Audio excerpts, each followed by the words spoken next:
So ito na yung 4th day natin. May progress na, no?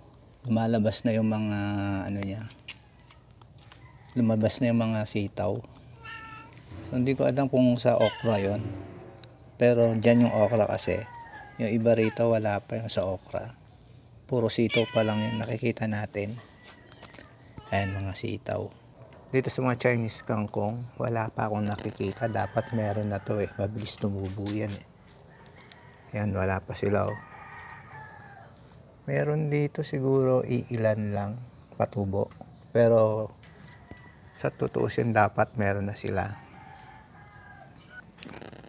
Kahit dito, wala pa akong nakikita. Hindi ko sure kung expired na yung mga buto niya eh. So, pati rito, wala pa rin. Ito yung mga labanos. Yan, wala pa rin sila. Dito sa likod, wala pang gaano. Hindi ko pa nakikita. May sitaw rito at labanos. Pero dito sa kabila, meron ng progress. Ayan, sumibol na sila. Tsaka yun, oh. Meron na.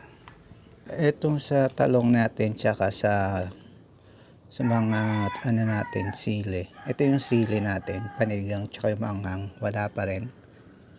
So, bali rito rin sa talong, wala pa rin siyang umuusbong. Ito si baby natin.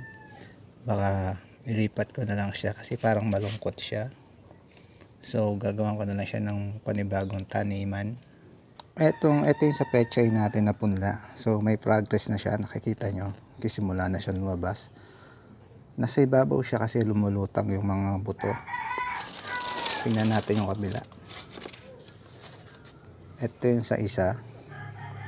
So, makikita nyo. May mga tumutubo-tubo na rin. Ayan, lumalabas na siya. Ito naman yung sa tatay ko. Ayan, hindi ko alam kung ano yung tanim niya. So, gumagapang rin siya.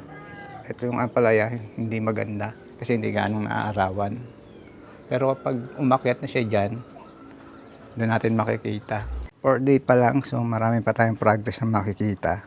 Bale, ito yung mga extra lupa. Pagtatanim pa tayo, diyan natin sa taas ilalagay yung mga paso. Papalitan natin yan. Tapos yun ang gagamitin natin ng isa. Yan natin lalagay mga pechay. Pag lumaki-laki na. So gagawa ko na lang muna sila ng mga paso. Yari sa mga lagayan ng soft drinks. May naipon naman ako. Isa-isa natin ipupwesto dyan.